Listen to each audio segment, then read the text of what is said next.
Assalamualaikum, I'm Bakhtawer, your English teacher for class 4. We are doing online classes because of coronavirus so that you can stay at your home and still study. Today we are going to talk about English grammar. First we have got essay writing skills and then we have story writing skills. I'm going to elaborate all the points that you need while writing a story or an essay. अब हमारे पास पहले essay है. Whenever we get a topic, we choose a topic by ourselves or we get it through our schools or exams or our books, whatever topic we have. First of all, according to the topic, we have to make the outline. अब outline में क्या है? We need to make a certain outline in our mind or on the rough page, but we are not supposed to write it on the paper or on our copies while writing an essay, right?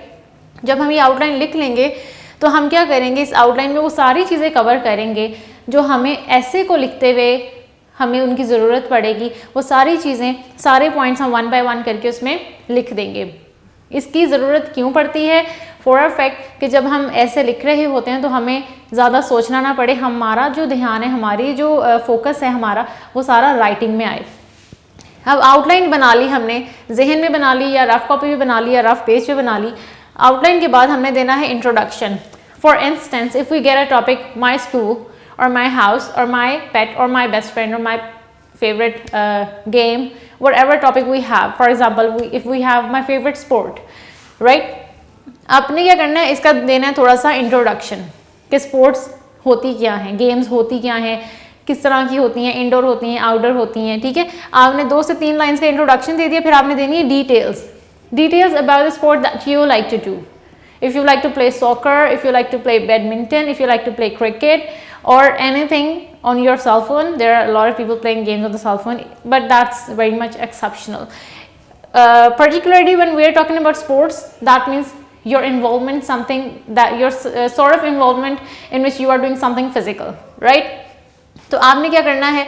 उसकी details देनी है कि इसमें ये होता है, इसमें हमें ये चीज़ें चाहिए होती हैं. सॉकर में we need a football and we need a track suit, we need different sort of joggers. आपको पता है सॉकर में वो वाले जॉगर्स तो यूज़ नहीं होते, उनके वो यूज़ होते हैं जो जिनके नीचे ब्रिसल्स होते हैं. तो ये छोटी छोटी डिटेल्स हैं जो आपके ऐसे को बहुत इन्हांस करती हैं. You can not simply ignore them.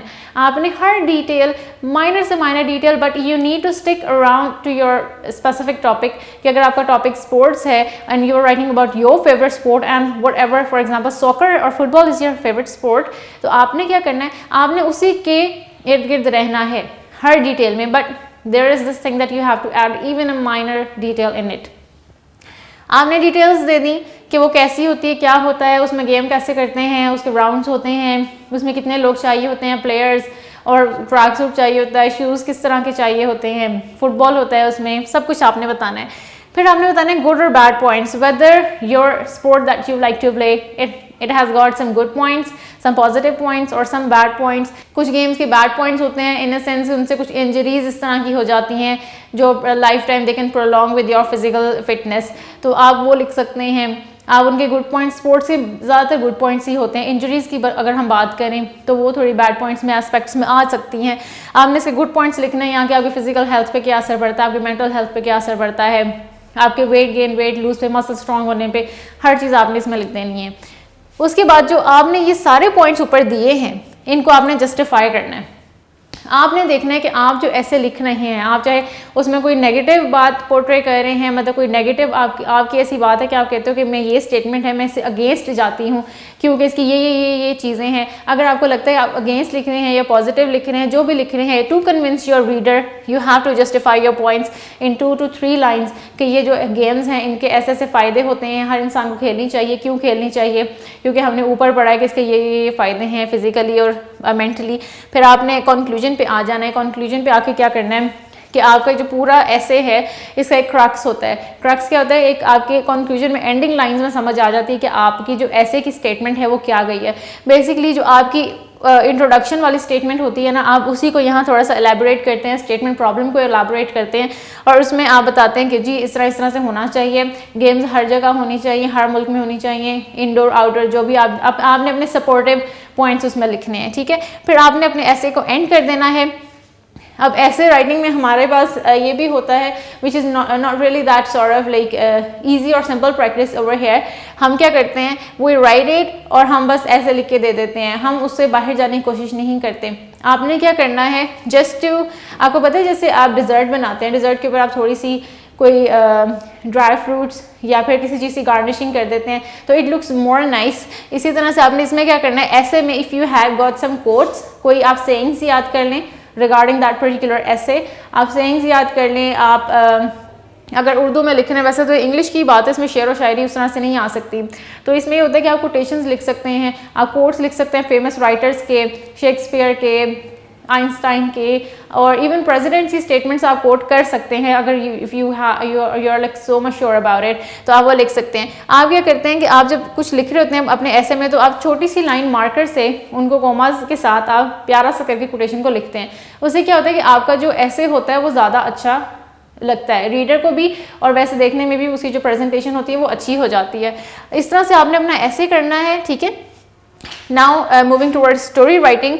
अब स्टोरी राइटिंग में क्या होता है, हमारे पास स्टोरी है for example farmer and 3 sons, ये हमने उर्दू में भी पढ़ी है और हमने इंग्लिश में भी पढ़ी है। इसमें क्या होता है, इसमें ये होता है कि एक फार्मर है और उसके 3 बेटे होते हैं जो आपस में दे क्वारल अ लॉट, और उनकी बॉन्डिंग उस तरह से नहीं बनती है। Farmer he somehow he got sick one day, और फिर वो क्या होता है, वो अपने बच्चों को लड़ते हुए देखता है, तो ही कॉल्स देम आउट कि तुम लोग मेरे पास आओ, और उनको एक काम असाइन करता है। He gives them and like sort of assignment कि आपने क्या करना है, लकड़ियाँ लेके आनी हैं और make a bundle of them and try to break a bundle and even try to break a single stick. जब वो सिंगल स्टिक तोड़ते हैं तो ईजिली टूट जाती है, जब वो बंडल तोड़ते हैं लकड़ियों का वो तो नहीं टूटता। अब इस सारी स्टोरी में हमें आप देखें उन्होंने क्या क्या दिया, ये आपकी अपनी बुक के अंदर शामिल है। इसमें कैरेक्टर्स हमें उन्होंने पहले दे दिए, ठीक है। आपने भी जो स्टोरी लिखनी है, even you are generating by yourself और you are writing a creative story और एनीवेयर एल्स, तो आपने क्या करना है, आपको टॉपिक दे दिया जाएगा, टॉपिक के मुताबिक आपने कैरेक्टर्स डिसाइड करने हैं। जैसे आप देखिए फार्मर एंड 3 सन्स में we have got 4 characters, 3 boys and a father, right. तो वो 4 पीपल कैरेक्टर्स हो गए, इसमें एनिमल्स भी हो सकते हैं, कुछ भी हो सकता है, ठीक है, जब कैरेक्टर की बात आती है। फिर प्लॉट आ जाता है कि जी कहाँ से किस तरह से हो रही है। फिर हमारे पास सेटिंग आ जाता है, वेयर एंड व्हेन। सेटिंग में आपने क्या बतानी है, डिटेल बतानी है कि गांव है, गांव में ये माहौल है, इस तरह से दरख्त है, रिवर है, स्ट्रीम है, और आपने इस तरह की डिटेल्स देनी है, समर का मौसम है या विंटर का मौसम है। Minor details about the surroundings. उससे क्या होता है, जब आप अपनी स्टोरी में डिटेल्स ऐड करते हैं ना, तो it gets more easy for the reader और for the listener to get involve in it. और स्टोरी राइटिंग में सबसे अच्छी बात ये होती है कि if you are writing a story, तो जो रीडर है उसके पढ़ते हुए दिमाग में इमेज साथ साथ बनना चाहिए, and that image needs to be very much clear in the readers mind. अगर वो इमेज क्लियर नहीं बन रहा और वो एम्बिगियस सा इमेज है, तो ये आपकी स्टोरी राइटिंग में थोड़ा सा इशू होगा। इसलिए आपको कैरेक्टर्स डिसाइड करके प्लॉटिंग करनी है, प्लॉटिंग करके सेटिंग में बताना है जी वेयर, कहाँ पे, व्हेन, कब की बात है। Illustrator, you are the illustrator, you are the writer, you are the author. Author story लिख रहा होता है, इलस्ट्रेट भी वही कर रहा होता है। अब वो क्या करता है जी, उसने ही ड्रॉज अ पिक्चर। इलस्ट्रेटर का काम है किसी रीडर के जहन में पिक्चर ड्रॉ करना। अगर वो स्टोरी लिख रहा है तो इस तरह की स्टोरी लिखे कि जो पढ़ रहा है बंदा उसके दिमाग में साथ साथ उसकी मूवी बनती जाए, उसकी पिक्चर्स बनती जाए। फिर आपने बताना है कि जी इसमें प्रॉब्लम क्या है। अब हमारी स्टोरी में farmer and 3 sons we had a problem that there were 3 boys who were siblings, they were brothers and they used to fight a lot for no reason. They didn't have any specific reason, but there was a lack of unity between them. अब क्या होता है, ये problem है, इस problem का solution किसने दिया, Their father gave them the solution. उन्होंने सॉल्यूशन ऐसे दिया कि उन्होंने उनको कहा कि जी ये आपकी असाइनमेंट, आप इसको प्रैक्टिस करो, इसको करके देखो, लकड़ियाँ हैं इनको तोड़ के देखो। जब उन्होंने वो किया अपने फादर के कहने के मुताबिक, तो उन्होंने देखा कि जो सिंगल लकड़ी थी उसको कोई भी तोड़ सकता है, जो बंडल होती है 3-4 इकट्ठी हों, जुड़ के रहें, उनको कोई नहीं तोड़ सकता। तो ये सॉल्यूशन था जो इस प्रॉब्लम का इनके फादर ने दिया। आपकी स्टोरी में प्रॉब्लम का सॉल्यूशन भी आपने ही देना है, पहले आप प्रॉब्लम देंगे फिर आप उसका सॉल्यूशन देंगे। फिर एंडिंग आ जाती है, एंडिंग हमारी कोई ना कोई मॉरल होता है कि इसका ये मॉरल था, जैसे यूनिटी इज स्ट्रेंथ इसका मॉरल है। उससे हमें मैसेज मिलता है कि अगर आप एक होकर रहेंगे तो आपको कोई नहीं तोड़ सकता, और अगर आप बिखर बिखर के रहेंगे तो आपको कोई भी नुकसान पहुंचा सकता है। ठीक है, this is how you will wind up your story, and these are the points to sum up your essay, and these are the points to sum up your story writing skills. So I hope they were very much detailed, and I hope you have got all the points regarding this. If you have any query, just ask in charge anytime, and do practice it at your home this is mandatory, this is very much must. आप इनको practice करें। Vocabulary नई से नई learning जो आप English में learning करते हैं, रीडिंग करते हैं, उसमें you get to see a lot of difficult words in your books. आपने क्या करना है, just highlight them and try to use those particular words in your essay writing or story writing. So best of luck. Thank you.